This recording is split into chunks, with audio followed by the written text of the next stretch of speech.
Humanity is going up in a war against aliens called buggers. They train child soldiers in three-dimensional combat to learn to pilot ships against the buggers. Why do they train children? Because children will have less to unlearn in order to be able to fight well in 3 dimensions. Depending on how you feel about that explanation, you can take it or leave it. Ender's older brother and sister were close to being the perfect commander each, but Peter, Ender's older brother, was too psychotic, and Valentine was too kind. Ender is approximately the mix in the middle of them. A kid bullies Ender at school. Ender beats the crap out of him, saying that he has to not just end this fight, but every fight. Unknowingly, he kills this kid. Commander Graf comes to Ender's house and says that Ender is ready for battle school, taking him away from his psychopath brother and hyper-empathetic sister for an unknown amount of time. At battle school, Ender is bullied by his commander Bonzo for being small. Ender uses his free time to train, and Bonzo gets mad when Ender forcefully helps him win some battles. Ender also plays a computer game a lot. Ender is promoted to being the head of his own army, which win consistently because Ender is so smart and he keeps coming up with amazing strategies. The command continues to impose challenges on Ender's army, like making him fight multiple times at once, making them fight back to back, and Ender continues to win every single one. Bonzo is salty and attacks Ender. Ender murders his ass, unknowingly. Ender is tired and is given some time away from battle school, and he goes to the lake where he meets Valentine, who, at the request of the commanders, convinces Ender to continue his training. Ender agrees and goes to the moon to continue training. He finds out that his old war hero Mesa is still alive, and Mesa becomes Ender's mentor. Mesa tells Ender about the weird bugger ships and how they might communicate differently from us. Ender is incredibly depressed and sleep deprived for months while facing horrific training schedules, fighting simulated bugger ships on the computer with his friends from battle school, one of his friends being called Bean. Mesa takes Ender to his final exam, where he has to fight 1 million simulated ships on the screen. Mesa also tells him that using nuclear weapons is basically a war crime and that you shouldn't really do it, but he also tells him about how humanity has invented this little doctor, which is an amazing, incredible nuclear weapon bomb.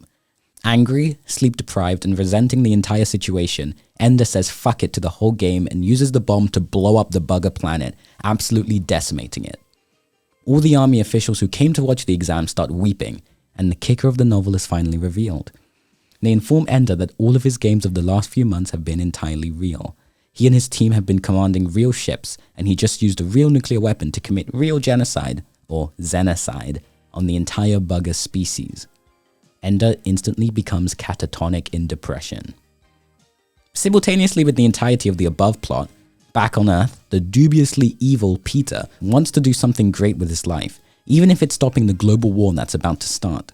He invents fake online political personalities for himself and his sister called Locke and Demosthenes, which gained strong political standing and following.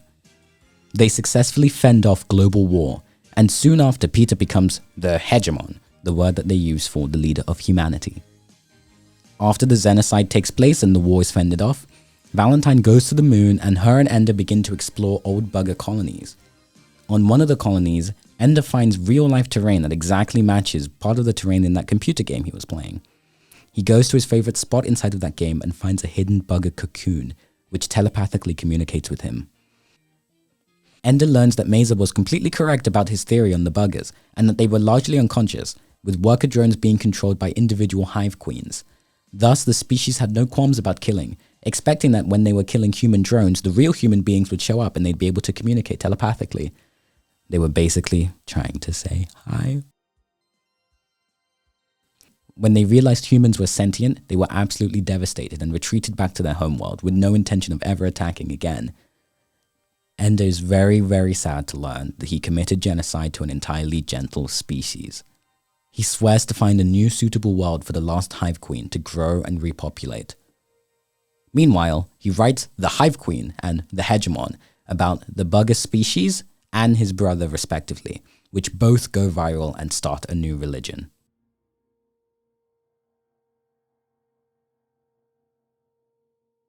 Speaker for the Dead. In the time between Ender's Game and Speaker for the Dead, Ender and Valentine have spent 3,000 years real time and about 20 years subjectively traveling at light speed between human colony worlds, looking for a new home for the Hive Queen. Ender's name practically becomes a slur as the Hive Queen book goes viral, and it becomes clear to the whole world that the Xenocide of the buggers was completely immoral. Meanwhile, the name of the original speaker for the dead, the author of The Hive Queen and the Hegemon, is exhaled as the pinnacle of goodness. Only Ender's sister Valentine knows that Ender is both still alive and that he is both the speaker and the Xenocide. Valentine continues to write as Demosthenes and publishes a seminal novel on the hierarchy of species, labeling species that are intelligent and can be communicated with as virals, and intelligent but incommunicable species as ramen. Eventually, Ender and Valentine settle, with Ender becoming a boring university professor, and Valentine marrying a fisher and having 2 kids. Eventually, humans discover and set up a small research colony on Lusitania, the home planet of the first intelligent alien race discovered since the Buggers, called the Pequeninos. But since that's too respectful of a term for an alien species in this universe, they're actually referred to as piggies.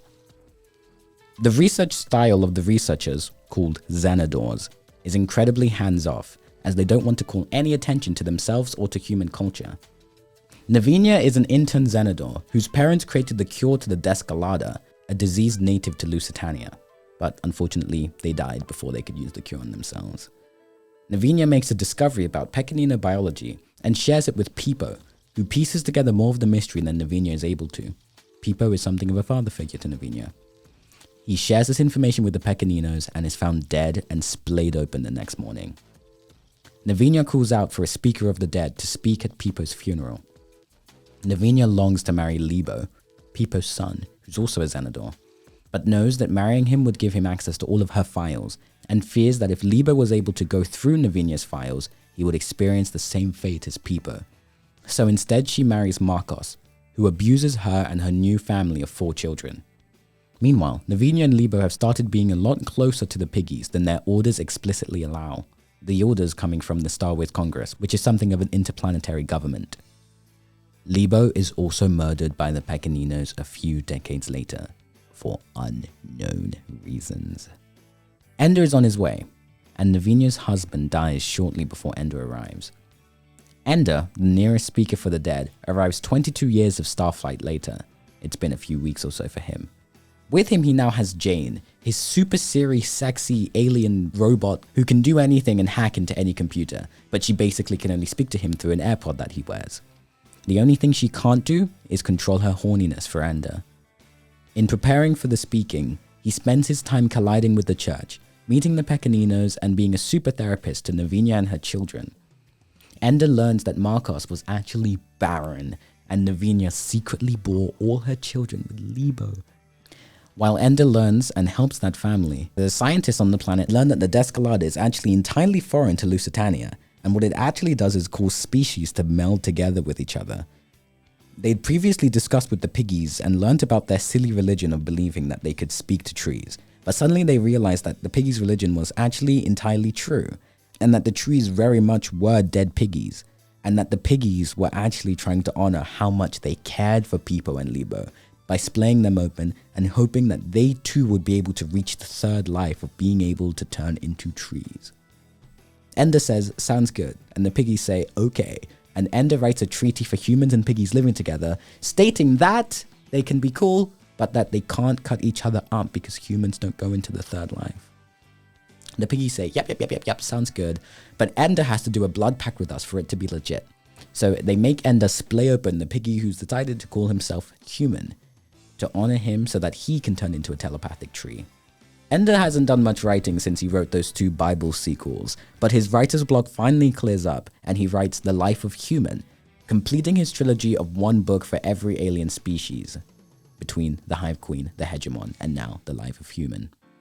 Through all this, he continues to chat to Jane in his earpods non-stop. Feeling lonely, Ender calls Valentine, who gets on a ship from the nearest planet, ready to arrive and be a part of the next book. As well as her husband, who you'll never hear from again, is also a young female scientist who's very horny and has a massive crush on Ender and swears to follow all his work and be his sire and to never forget or ignore him. Do not forget about her. She's a super relevant character. While talking to Navinia, Jane is nagging about something in Ender's ear, and Ender takes off his AirPods for an hour. Big mistake. Jane experiences 1,000 years of solitude and realizes how salty she is over Ender flirting with Navinia. she decides to snitch to the Starways Congress that the people on Lusitania are breaking the Xenodor's code and talking to the piggies, justifying herself by saying that by having a common enemy, it would make it easier for Ender and the church to get along so that they can fight the common enemy. Starways Congress places Navinia and Lebo under arrest and sends a ship that will arrive in about 20 years to come and take them to court. But even if they are found innocent, the voyage to Starways Congress and back would mean that by the time they returned, everybody they knew would be dead. So it's a metaphorical death sentence either way. Miro, who's one of Navinia's kids, wants to rebel from his family or meet the piggies himself. I don't actually really remember what he was trying to do. And he's not really relevant in this book. But he tries to climb over this super cool electronic fence that they have separating the humans from the piggies. Big mistake. He's permanently crippled and becomes incredibly depressed. So Jane hooks up onto his AirPods and starts to talk to him as well. But even though that the ship to Starways Congress was metaphorically a death sentence for those people because of time dilation from traveling at the speed of light, it actually is an actual death sentence because on it, Starways Congress have put the Little Doctor, which is the nuclear bomb that Ender used to blow up the bugger homeworld. Starways Congress does this because they consider the piggies and the Descalada to be potential threats to all of human life, so they're coming to wipe Lusitania out. But the actual biggest plot twist here is that Ender suddenly marries Navinia, replacing the children as their father. With the bomb from Starways Congress coming to wipe them all out, Ender realizes that all of the planets he's been to, he's finally in a place that's safe enough for the buggers to be born. So he lets the bugger's egg hatch and the buggers start to build a new society on Lusitania. And so you have the first planet that has 3 or 4 alien species: humanity, buggers, piggies, Descalada.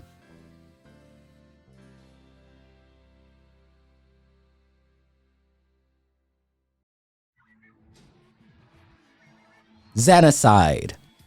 On a Chinese planet called Path, a rich dad tells her rich daughter, King Jiao, that she's very, very smart and very gifted by the gods. In their society, they call these people God-spoken. King Jiao's dad tells her to always, always be loyal to the gods. The God-spoken often do really bizarre rituals in communicating with the gods, like tracing lines of wood around the house or going through doorways in strange ways. Sound familiar? A smart servant girl growing up on the streets of Path called Wang Mu rocks up and asks King Jiao very, very cleverly if she's cool with her being her slave. King Jiao agrees and says, yep, you can be my slave, and then they become friends. King Jiao's dad tells King Jiao that the people in Lusitania are very, very bad and deserve to be detonated by Starways Congress. On Lusitania, Valentine arrives. It's now been a very long time. It's been like 20 years because of the way that Starflight happens. So Ender and his children, which are like Navinia's children, which include Miro being the guy who was electrocuted by the fence, and as well as some of the other children who become a bit more relevant now that they're a bit older. They're all like 20 or so. And Ender is like 40 or 60 now. The Hive Queen has now started a whole industrial society with her bugger workers, slaves / selves. She's unreliable as she sees the past and the present as both the same thing. So she's really happy changing her commitments and sees nothing wrong with it. This doesn't really become really relevant to the story, but it's one of the bits that I really like about this book because it puts her as like a really alien personality, kind of, depending on what type of people you're around. Ender sets up a super team of Navinia's super smart children to help solve the problem of the Descalada and the other problems that are going on. Jane just never tells Ender that she's the snitch that put the 2 alien species at risk. So Jane and Ender are completely cool. They make up and they're good. But now Jane is also talking to Miro, which makes Ender a bit jealous, but you know. Jane is connected to every instance of Microsoft Edge in the entire galaxy, and so she shuts down communications from the ship that Starways Congress has sent to detonate Lusitania, this ship being called the Lusitania Fleet. King Jiao's dad, who does work for Starways Congress, asks King Jiao to find out how the Lusitania people did it. King Jiao takes the impossible task in stride, and over many, many months deduces the existence of a being exactly like Jane, residing in the network of the Ansibles, which is basically the internet. She snitches this information to her father, who orders a strike on Jane to kill her, which they'll do by disabling the whole internet. Ender reasons that faster than light travel must exist because of the way that the internet in this universe works, where information can be put across the galaxy at instant speed. And also, that's also the way that the Hive Queens communicate with their workers. They can communicate stuff instantly. He figures that figuring out faster than light travel would be the solution to the threat of the little doctor, as they could escape and take piggies and buggers all across the universe well before the Lusitania fleet arrives.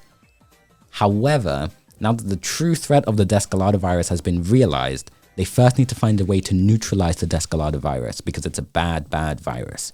You may be thinking, didn't Navinia's parents neutralize that virus? I'm also thinking that. I forgot why it was a problem again. But it was a big problem, okay? It was a very serious problem. Don't deny it, okay? Viruses are not something to joke about. But they can't just simply kill the entire Descalado virus because it's completely melded with the genetic makeup of the piggies. So killing the Descalado virus would also kill the piggies. Ender's surrogate child, Cora, designs the Recolada, a version of the virus which does not harm the piggies, but also doesn't harm humans. However, she's unable to manufacture it because it's too hard. Jane does some research about the God-spoken people of Path and learns that their intelligence was actually artificially made by Starways Congress because they needed really smart humans to help solve random problems, but they needed a way to stop these humans from getting out of control. So remember all that line tracing and stuff that King Zhao does? That's actually OCD that they added artificially into those people to keep them under control. Jane manages to communicate this information with King Zhao's dad, Wang Mu, who's King Zhao's slave, and asks all of them very nicely to please not kill her, also telling them that their oh-so-precious government actually ruined their lives. King Zhao says no, while King Zhao's dad is really convinced and repents for his sins. He teaches the slave girl Wang Mu everything he knows, and they work on implementing a new virus that will make everybody on Path as smart as the God-spoken without giving them the disease that will cause them to have OCD symptoms. King Zhao involuntarily consumes the virus and is healed, but she's completely God-pilled, and so she spends the rest of her 80 years alive tracing out lines in the wood, hoping to summon the voices of the gods back to her. After a lot of important science and chatting with the Hive Queens, they learn about Hours, which are basically souls, and they learn that Hours reside in the outside, a dimension beyond the physical. They realize that you can go into the outside by thinking really hard, and if you're able to hold the entirety of the atoms and everything that makes up a person, then you could do it, but nobody can really do it because nobody's that big. But Jane, because she's the internet and a tech beast, is the only one with enough bandwidth to realistically be able to hold the image of an entire person and take it into the outside and back inside. And if you can do that, you can choose where inside you pull it back to. Ender, Miro, and Cora get into a box and go outside to see if they are able to do faster than light travel by visualizing pulling the stuff back into a different place, like another planet. And so they go into the outside and they're there for a fraction of a second. They're barely there for any time at all. And Cora visualizes her desired Recolada virus and it's able to be created. Miro, who's been entirely crippled this entire time and incredibly depressed, visualizes the functioning body that he's always yearned for, and it's created there in front of him, and his hour, his soul, jumps to it, and his old crippled body withers away into dust. Ender, for a fraction of a second, visualizes his sister and his brother, and duplicates of Peter and Valentine as he knew them as children pop out and start making fun of him. Ender considers killing them, but he decides against it. Barely. They are, after all, his children.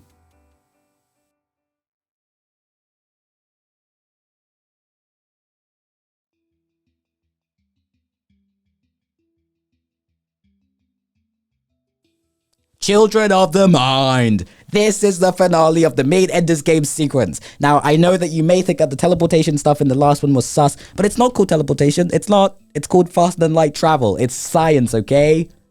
You maybe would understand if you were able to go outside, but you're not. They learn that Ender's children are actually part of his hour, and they don't have their own.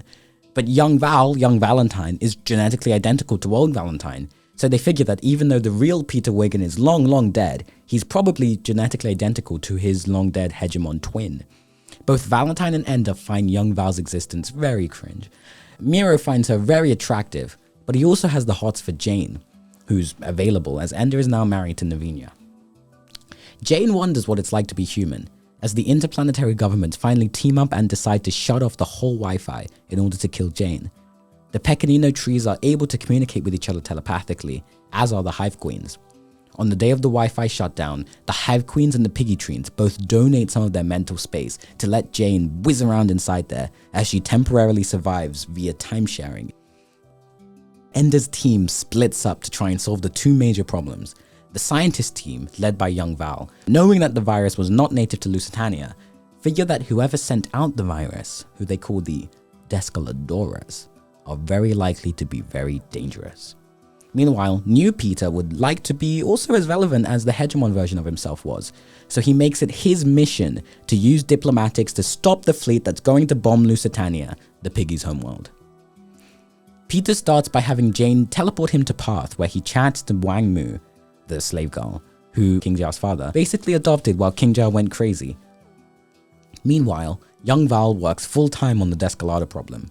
Everyone finds her pretty cringe to be around, so she spends a lot of time with Miro in the starship, scouting new places where they can create even more colonies. Meanwhile, the Hive Queen and Piggy the Human chat about what it must mean to be human. Nobody really likes to spend time with young Val, especially Valentine, because they find her artificial sweetness borderline insulting, and regular line a little weird that Ender was thinking about her that much. Young Val starts to hate herself and her life.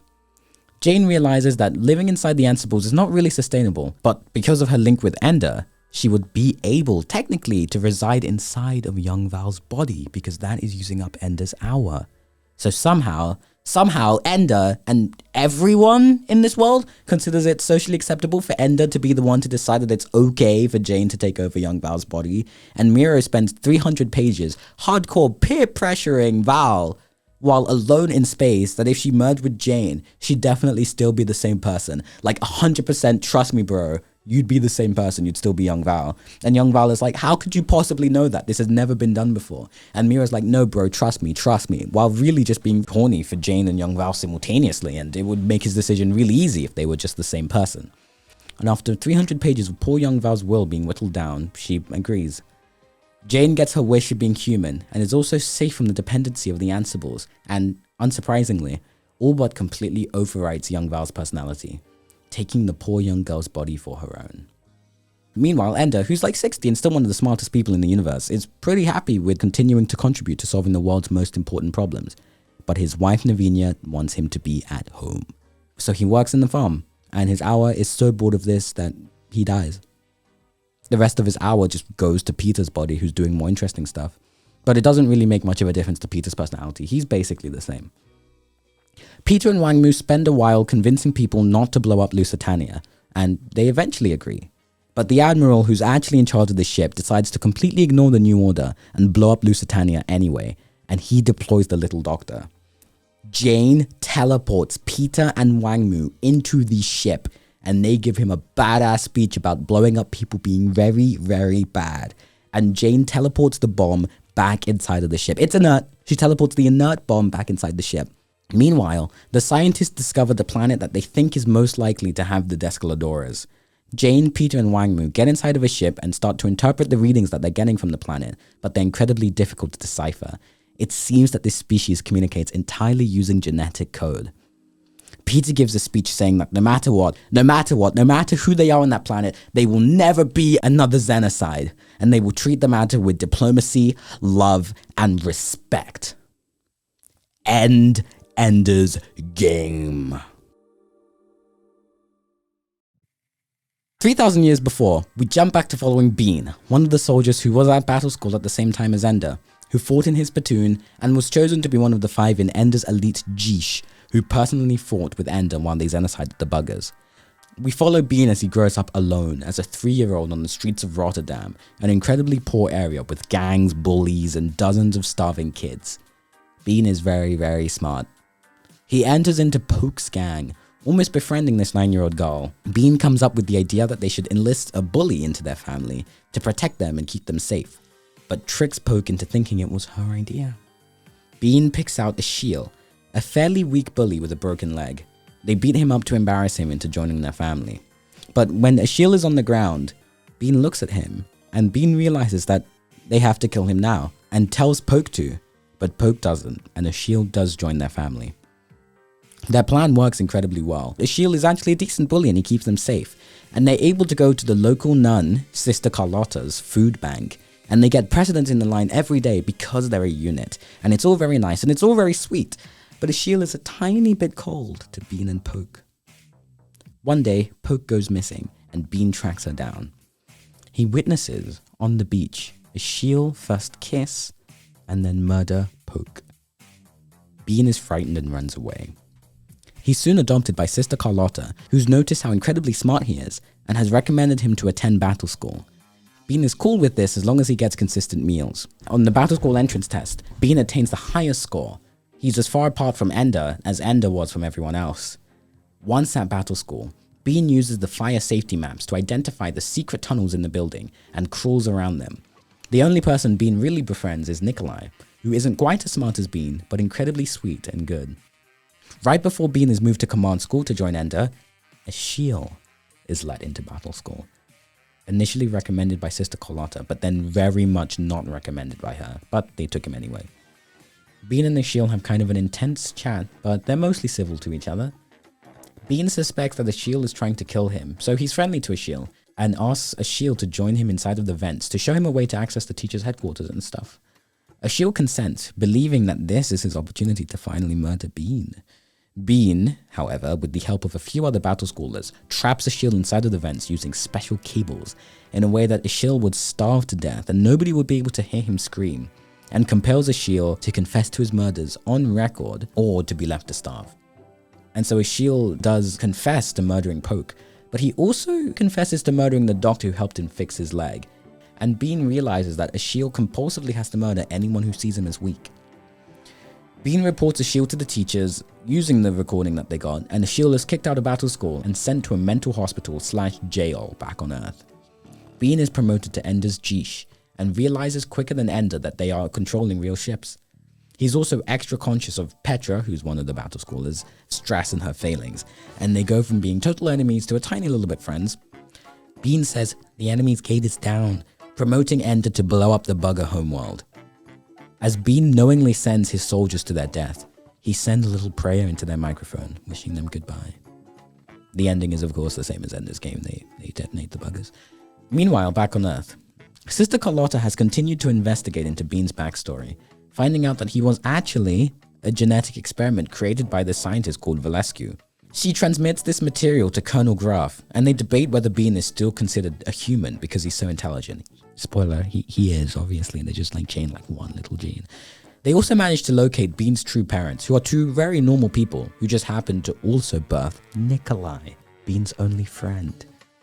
They learn that Bean's real name would have been Julian Delphiki, so at the end of battle school, when everybody goes home to their parents, Bean is told about his parents, and he gets to go home and go and meet them.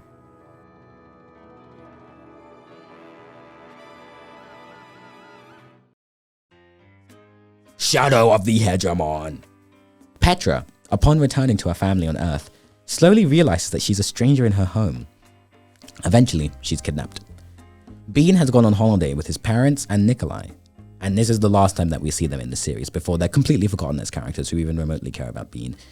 Exile, who has escaped the insane asylum, Bean was right, has somehow manipulated the entire Indian world government into electing him as their secret chief. The world, which is becoming increasingly horny for battle schoolers, is very quick to give in to him, as we will see becoming a theme here. Exile uses this power to kidnap all the battle schoolers, and uses them to create military plans for the Russians. Bean splits up with his family to be more discreet, and goes on the run with Sister Carlotta. They visit Peter Wiggin, and then leave Peter Wiggin. Petra, in some of her final moments of legitimate badassery in this series, holds out the longest among the kidnapped battle school graduates, but eventually gives in and agrees to be part of the plan making too. Still rebellious, Petra uses the raw power of her mind to create an uncrackable code hidden in the light and dark patterns of a surreal image that she attaches as a little dragon in a poem to an outgoing email, hoping for it to become a chainmail meme email signature that somebody who cares about her will see. Many chapters later, Bean eventually finds and cracks this incredibly difficult to guess code. Sister Carlotta hints that there might be something that's important for Bean to know, but she shouldn't tell him yet. Partially upset with her and partially hoping to avoid detection, Bean decides to split up with Sister Carlotta and request refuge of Thailand so that they can mount an attack against Russia and go there and train an army of super soldiers with ex-battle schooler Suryawong. Don't worry about Suryawong's school. He was apparently a battle school. I didn't remember him. He's just used to being battle school and he's from Thailand. That's all that you need to know about him.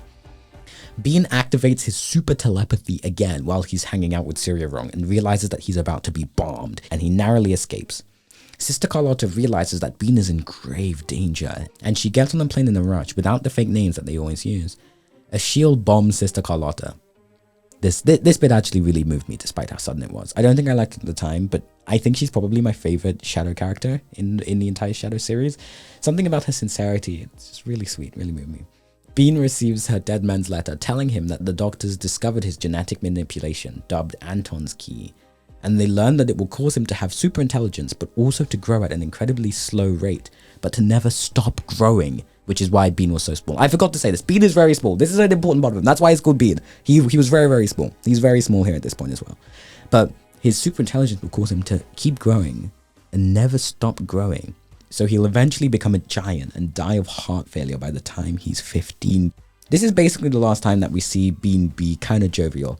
After this, he becomes pretty permanently depressed and joyless after this book. It's kind of sad in retrospect as well. Bean uses his soldiers and manages to corner Ashiel. Ashiel forces Bean's hand into striking a deal with him, where he's allowed to live and escape with the Chinese for the payment of Petra's life. Ashiel consents and Petra is freed. They all leave, and Petra says this series' most frequently used word: babies. Meanwhile, Peter, Ender's brother, is elected as the Hegemon, as we know, through really sketchy underground channels. He moves into the Hegemon office, staffed by apparently no one, and tries to add legitimacy to the role.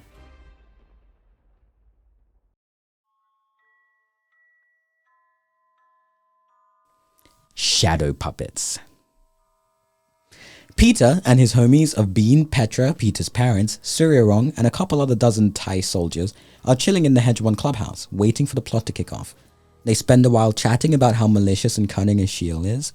The Chinese, who Ashiel teamed up with, realize that Ashiel is a psychopath and try to arrest him, and Peter Wiggin decides to infiltrate the arrest and bring Ashiel into the Hegemon headquarters. This is easily the stupidest, most frustrating, most nonsensical, never explained act in the entire series of 12 books. Peter completely ignores the warnings of everybody, everywhere, and decides to keep Ashiel around in order to study him, supposedly for his intelligence, despite the fact that Peter has ready access to Bean Julian Delphiki, genetically modified super genius Bean. And Peter somehow thinks it's wise to give Ashiel permission to call himself assistant to the Hegemon on the Hegemon computers and to send emails and use files and stuff. And Petra and Bean very smartly say, if you bring Ashiel here, then we're leaving. And so they do leave. But then upon Peter's parents informing him in the middle of the book that Ashiel might have an evil plan, Peter is like, oh shit. You're right. And he just packs up everything and he leaves. And all the soldiers and Suryawong turn against Peter and then work for Ashiel. It makes no sense. Meanwhile, as Petra and Bean travel around, Petra pitches Bean on having babies with her. Petra politely requests Bean to consider the idea of having babies with her. Petra expresses her desire to have a baby of Bean inside of her. Petra, who is indeterminately older than Bean, stresses the importance to her of having one of Bean's babies gestating within her womb. Petra, a child, hints at Bean that, as a teenage boy, he is unable to resist his sexual urges and should submit to her. Bean, who is dying of a genetic disease, communicates to Petra how he does not want to both curse other human lives with his disease, nor that he desires to leave Petra a widow. Petra suggests that they fertilize embryos and have Anton, this random scientist guy who discovered Bean's genetic defect, create a test that they can use to screen the embryos to see whether they have Anton's key turned or not, and not birthing the ones that do have it. Anton tells Bean how Anton is ace. He explains that he's ace. He basically says he's ace. He doesn't use that word, but he basically says it. But he says that any man's greatest meaning of life is to tie himself into the history of humanity by overcoming their asexual urges and finding a woman to have children with. Bean finally gives in, and him and Petra, whose ages are suspiciously not mentioned in this book, despite having been about 9 and 13 respectively in the last book, get married and have sex and fertilize 9 embryos, using the test that Anton says he's invented in order to only fertilize the embryos which don't have Anton's key turned. They're immediately betrayed, and the embryos are immediately stolen by Exile, who is still trying to murder Bean and Petra. He still wants his revenge from before. He's the whole antagonist of the book and he's coming for them. After some more book, Exile invites Bean and Petra to the Hegemon clubhouse in order to get their preshy-weshy embryos back, and Peter comes too. Bean, who isn't afraid to die, enters. Exile holds up a can of Bean's embryos, about to give them to him, and threatens to drop them if Bean moves forward. Bean moves forward. Exile kills the embryo and Bean continues to move forward. Bean says that he knows Exile is lying and that their embryos aren't there. Exile commands his Thai army and Surya Wong to kill Bean. Surya Wong says, JK, and reveals that he never actually betrayed Bean and Peter, and says he was just pretending to have betrayed them so that he can gain Exile's trust, so that he could really betray him at the moment that it would mean the most. Bean shoots Exile in the eye. Everyone is happy and nothing is wrong.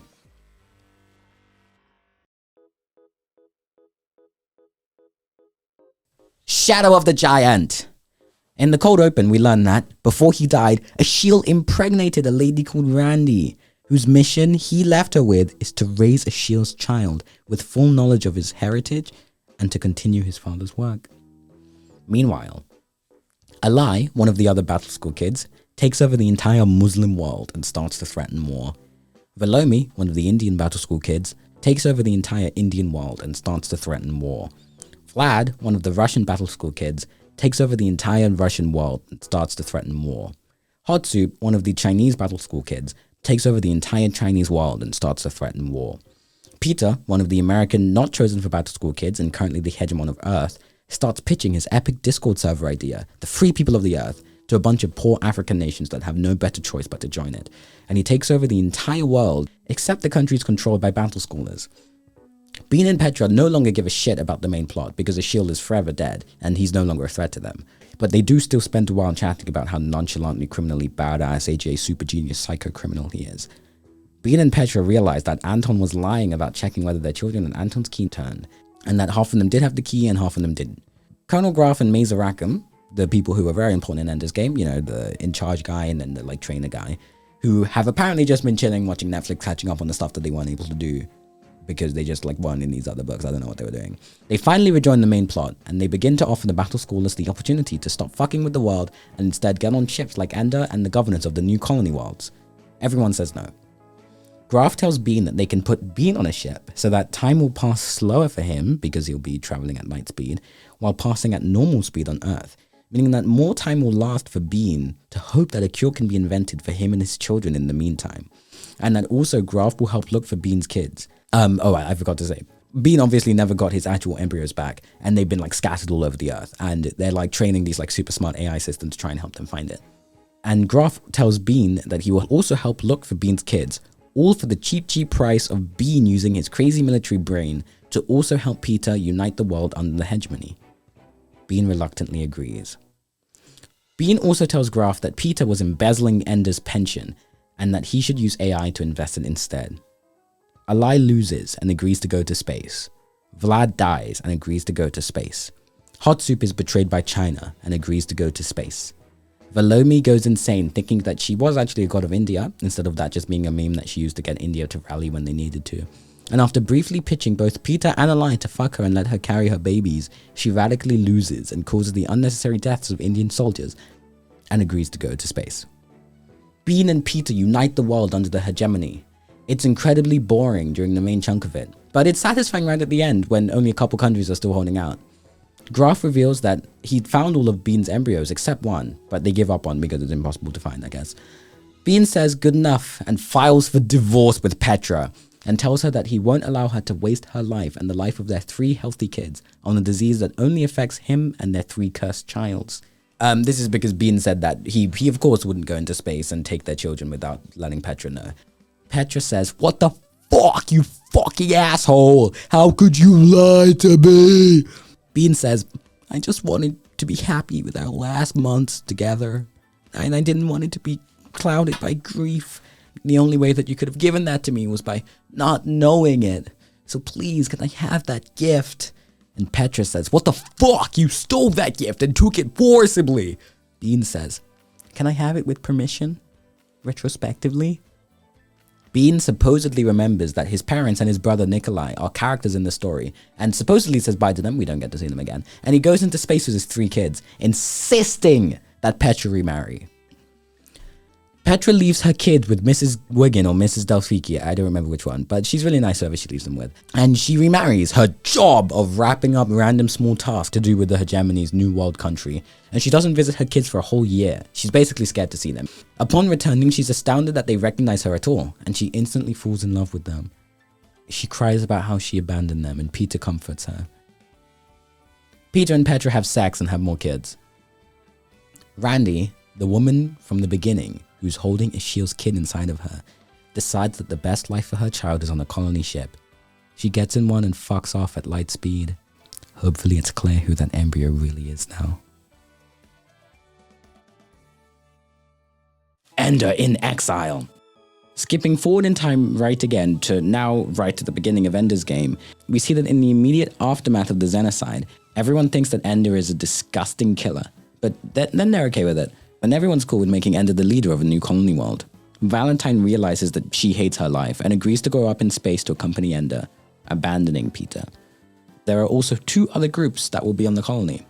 One are the existing space soldiers who are already fighting there at the time when Ender killed all the buggers, who have already started to make a life for themselves there, as well as a couple hundred people who signed up for the International Fleet's Craigslist ad of whoever wants to leave behind their lives on Earth forever and become colonists with basically no background check.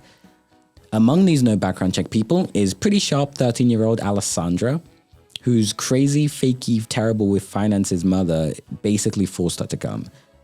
But Alessandra basically agreed to it after realizing that her mum, Dorabella, just wanted to flee from her mum, Alessandra's grandma, who hardcore guilt trips her for money and for being a bad daughter just all the time.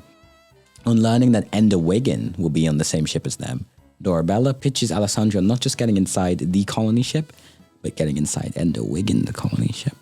The International Fleet very stupidly elects Admiral Morgan to be the head of the ship. Don't worry, we don't already know him. This is a new guy who just very clearly, obviously intends to rule the colony itself when he gets there. But for some reason, they let him on the ship. He has control of the ship, so Ender gets to chill before they get there. But he's supposed to hand over authority the second they get to the colony itself. While on the ship, Ender pretends to be a dumb little baby so that Admiral Morgan is not threatened and does not take preventative action.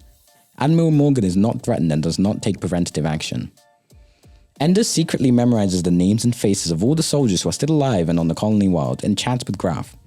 Meanwhile, on the ship, Dorabella tries very, very hard to get Ender and Alessandra to become lab partners. Ender struggles with being horny for Alessandra.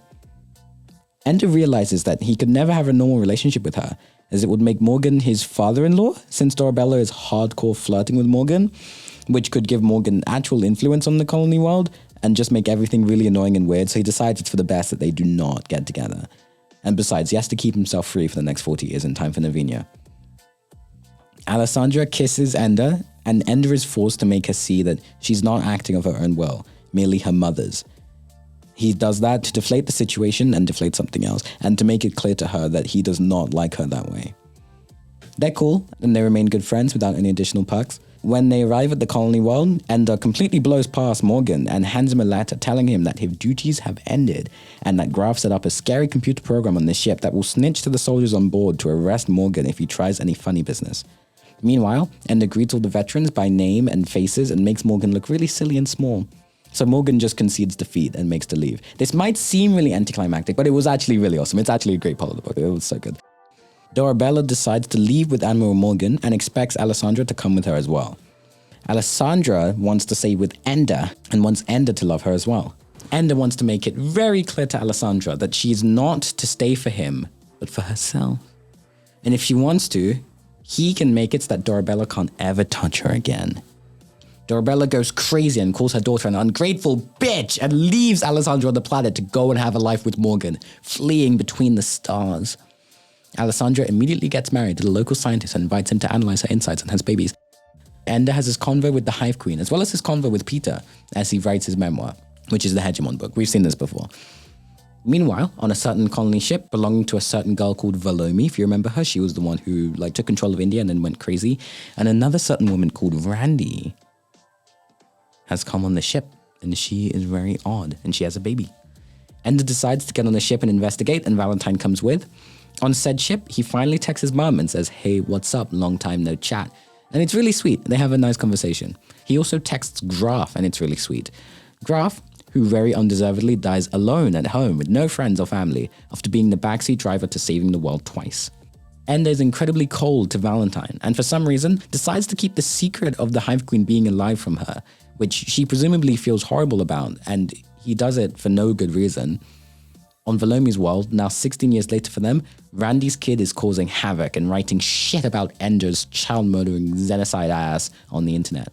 For what it's worth, I actually really like this retcon of Randy's kid. I'm about to tell you the kid is, if you haven't figured it out. It's just really cool. But I actually really like this retcon of Randy's kid being the one who made Ender's reputation terrible for being a Xenocide, making the incredibly fickle people of the Earth hate Ender and want him dead again.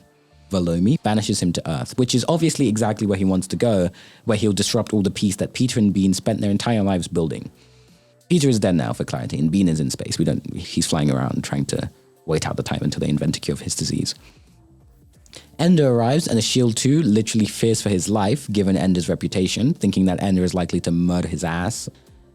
Shield 2 hatches the ingenious plan of letting Ender kill him, get it secretly recorded, and have his aides posthumously spread the video on Earth to permanently end Ender's reputation. Ender and Shield 2 meet in a dark alleyway. Shield 2 tries to provoke Ender, but Ender is moved by finally getting to look at the long-lost son of none other than his two best friends, Petra and Bean. Shield 2 was that embryo that they couldn't find. It was a Shield 2, it was this guy. It was him. This guy is Bean's kid. This guy is Bean's last kid. And he has the key turn. Ender tells this to Shield 2, and the Shield 2 freaks out and beats Ender to a pulp in probably the biggest scene of nail-biting direct violence in the entire Shadow books.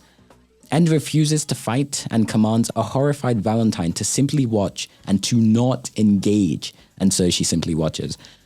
Shield 2, mid-punch, realizes in his own time that Ender is correct, and that Shield isn't actually his dad, and that he must be the kid of super geniuses, and that killing is wrong, and that he can make a difference starting with tonight, such as by rushing Ender to a hospital.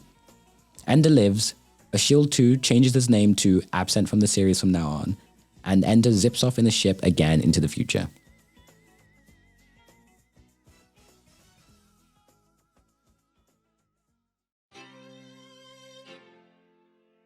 Shadows in Flight.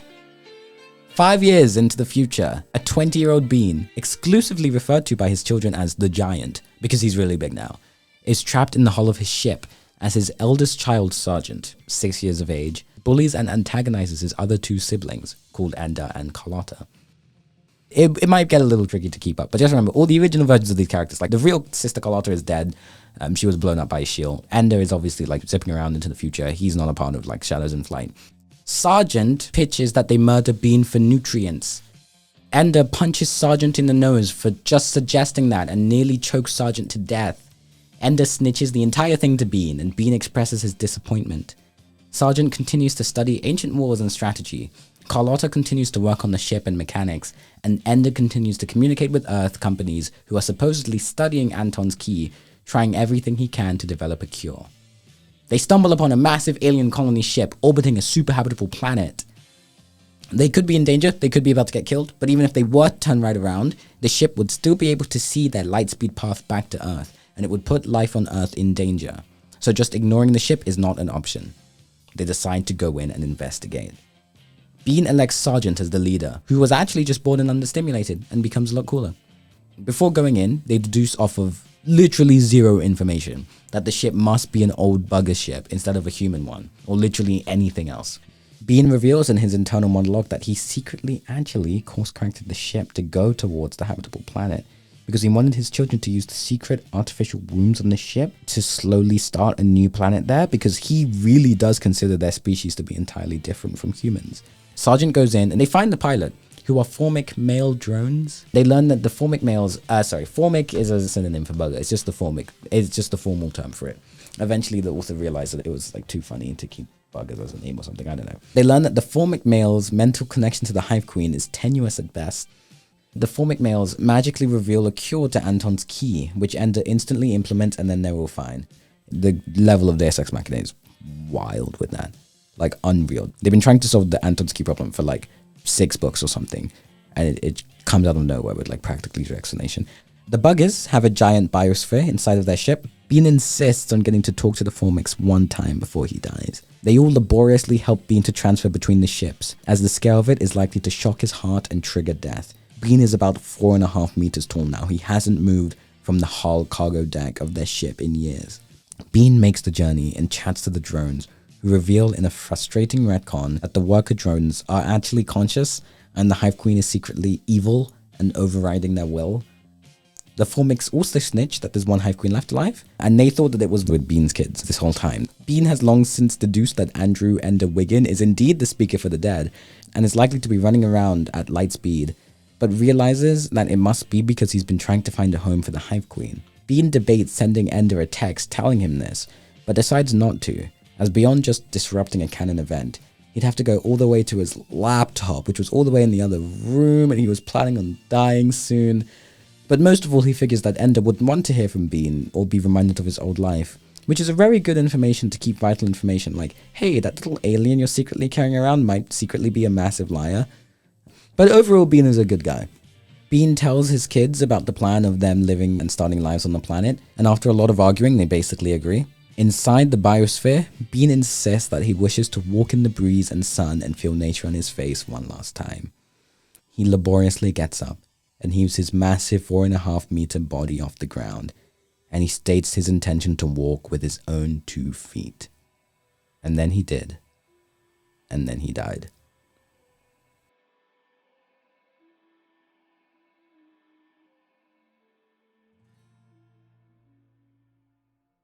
The Last Shadow. Now, instead of remotely following up the plan that they agreed on with their father, Bean's kids go so rogue. They decide instead that what they should do is to take pit stops on human colony worlds. No, they're not dying of youth anymore. Now they're just like really smart people, but they've just got so cocky that somehow they're a different species just because they're smarter. But they're not that smart. The main thing that they do is just talk about how smart they are. So much of these books is them talking about how smart they are. Like, they'll be like, I think the fact that that guy frowned means that he must be sad because his, like, father left him or whatever. And, like, oh, blah, blah, blah, blah. They'll just, like, hardcore, like, psychoanalyze with no evidence everybody who they meet and then be like, yes, us Legubadites are the smartest people on the earth. But either way, because of this, they apparently think that makes them not human. And so instead of just being normal people and living a normal life somewhere in any of the 100 worlds that they could choose from, they instead decide to use their lightspeed ship to take pit stops on human colony worlds, seduce and reproduce with a highly intelligent local, kidnap the baby, and take the baby with them on a ship leaving at light speed and leave the spouse forever. Bean's children each turned out to be terrible, cold, or abusive parents in their own unique ways. And Bean's 7 grandchildren all have insane names. Colonel Graf, I really hate this bit. Colonel Graf magically appears on their ship through their computer as a hologram that he supposedly made thousands of years ago, that we're just hearing about now, tells them that a Descalada molecule has fallen into the river in Lusitania City. Hey, they need their genius brains to help them deduce what planet it came from. They don't believe him, so Jane and Miro teleport onto their ship, Jane who's now using Valentine's body, and then teleport them back down onto the surface of Lusitania, using their epic faster than light travel technique, now formally called detouring. Jane incredibly ethically dubiously detours forcibly all of Bean's children to their spouses' home planets and tells them not to return, they can't return because they can't teleport, until they have convinced their old SOs to join them and become a part of their children's lives again. Meanwhile, Bean's grandchildren, but most notably just this one girl called Thulium, and later this one kid called Sprout, are put into a really wacky hotel and asked to commence sciencing. Thulium escapes and effortlessly jumps over the fence to visit the Pecaninos, the same fence that brutally crippled Miro for an entire book. Do you remember how big of a plot point that was? And they acknowledge it. This is acknowledged in universe as being weird, but there's no proper explanation. It's just like, oh yeah, us leguminites are so smart. We can jump over electric fences and not even get scratched. She meets some piggies. She says hi. Peter decides that setting his mind on becoming a hegemon will help no one, as the world doesn't need it, and decides to solely focus his attention on the mystery of the Descolada. If this sounds familiar, it's because it is. Peter and Wangmu spend thousands of hours arguing over whether Peter is secretly Ender, since Ender's hour when he died went into Peter. The answer? It doesn't matter. It makes no difference. He's just Peter. They spend so much time arguing about this thing that makes no difference. But whatever. What are you gonna do? Peter suggests going on an expedition to Descoladora in order to potentially suicidally go down and collect samples of their planet.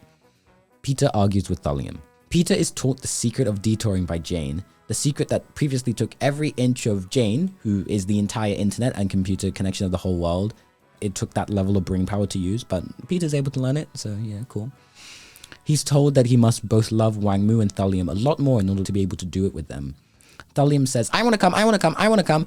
Jane stupidly teaches Thulium how to detour on her own. Real Valentine and Navinia both say that they have far too much homework to join the plot or to get a single appearance anywhere in this novel. The idea that Valentine is only relevant when Ender is around makes me sad, because I really liked Valentine in the main series. She was great. Thulium and the others of Bean's grandchildren talk more about how incredibly genius they are. Peter and Wangmu detour to the Descoladora planet and meet some talking birds who almost shit on them and take all their stuff. Wangmu nicely says, "How are you?" to one of the birds, and upon being spoken to respectfully, the bird takes Wangmu to one of their leaders and they chat. The birds ominously imply that there are humans somewhere on the planet. Thulium waits for the second that Peter and Wangmu detour back and then goes down herself with her cousin Sprout. Their stuff is stolen and they're shit on, and Thulium saltily teleports away. Sprout, who's apparently a very quick learner, manages to ground himself. He understands teleportation enough to just keep himself there when somebody's trying to teleport him. He's introduced to the leader of the humans, who is deformed and chimp-like.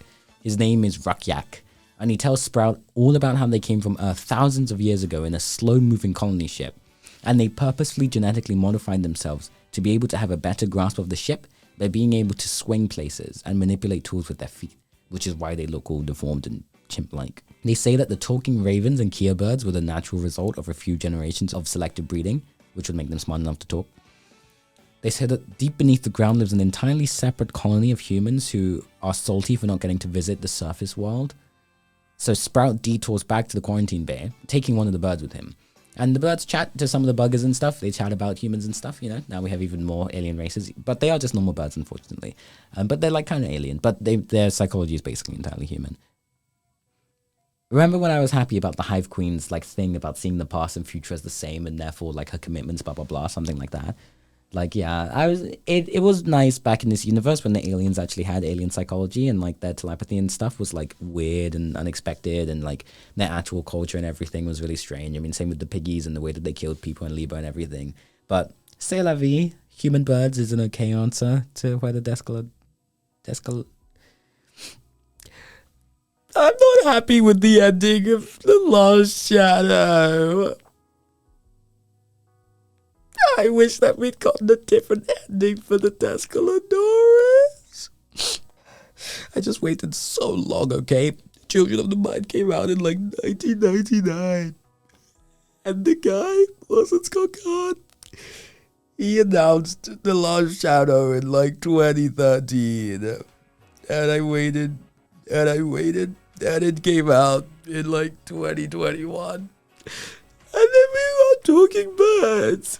And we could have gotten DNA. We could have gotten wild creatures who invented technological stuff. But we got these weird chimps on a spaceship. And we got talking parrots. C'est la vie. Anyway, Thulium detours to chat with her mum, who's really nice. She immediately detours back and then says that she'll visit her again soon, no sooner than a year. Her dad, Sergeant, returns and says he will control her, and she says he willn't, and she detours him around to show her power and then detours away, back onto the planet Nest.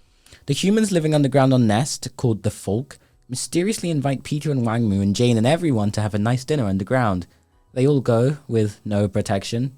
They find Thulium and see that she's been brutally poisoned and she has this disgusting, awful skin disease and is too weak to teleport away.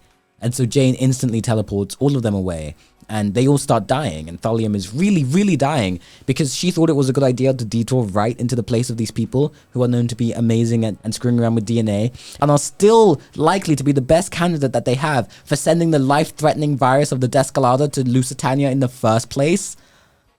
And so nothing they do works to cure Thulium because their genetic modification stuff is pretty damn good and Thulium is destined to die. But then the Hive Queen does some genetic modification and cures Thulium. And then she cures everyone. They decide not to get revenge on the folk because they don't want to start another war.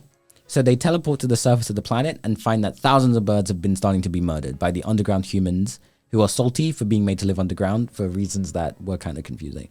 Jane tells all the birds that anyone who wants to live on another world should come, and she detours thousands of ravens and Kias and humans to various uninhabited continents of colony worlds and other completely barren worlds.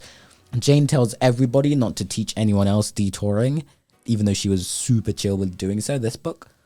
Do you remember at the end of Children of the Mind, the reason why they considered that the Descaladora planet was the most likely place to have the Descalada virus was because basically the only thing that they received in transmission from the planet was a copy of the exact same Descalada virus. So they reasoned it probably came from here, right? Fair enough.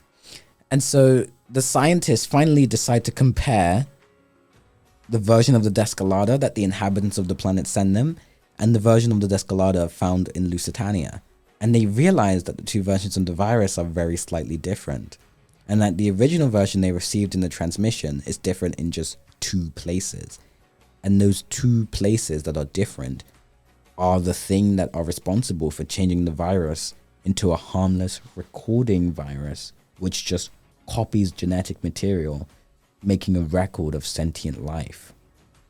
And they do realize this by talking briefly to the folk and the people on the planet who call it the copier and not the Descalada. So in wondering exactly how likely it is that those exact 2 genes being changed would be the ones to make the recorder virus become the damning Descalada virus, they decide to put the Descalada inside of a vacuum to see how likely these distortions are to be made, because a vacuum is space. And what they observe is that inside of a vacuum, the Descalada virus is programmed to fold up for transportation among large distances. And they realize that the 2 places where the Descalada's genes are distorted are 2 of the extremely few places where, when the virus is folded, are still exposed to space. They conclude that the original senders of the Descalada are very likely completely innocuous beings wanting to simply categorize and make an encyclopedia of all sentient life. They consider the mystery to be solved and closed. Jane agrees to potentially fabricate academic credentials for the crew if they'd like to go into academia after this, so everybody just picks up their life and continues. We don't know exactly what happens to Miro after this, which is kind of sad. I wonder what happened to Miro. Peter and Wang Mu have a baby.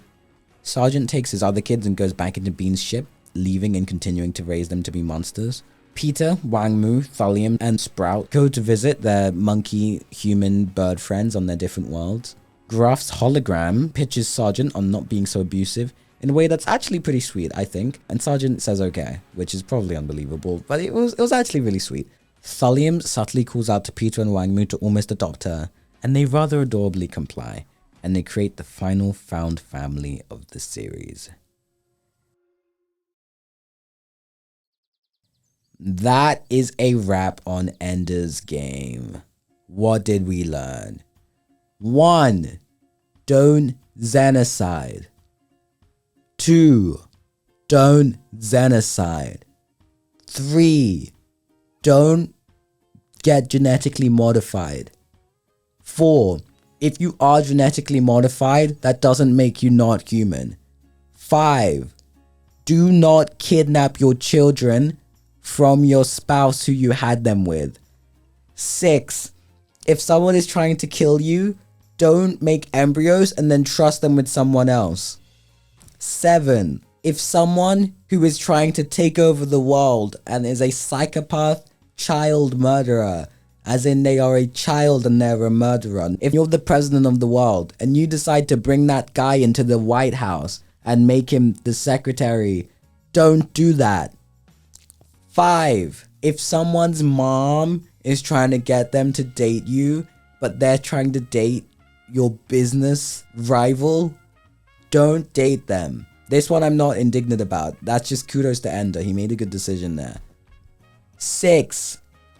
Don't go down to the Descalada planet. Keep it a mystery. It's more fun.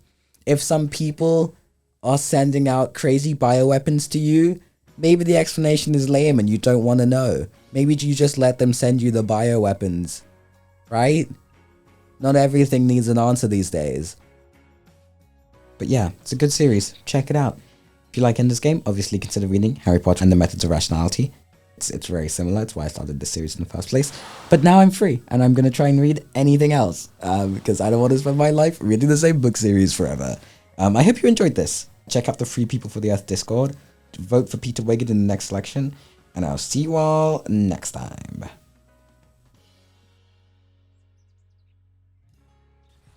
Do not Xenocide.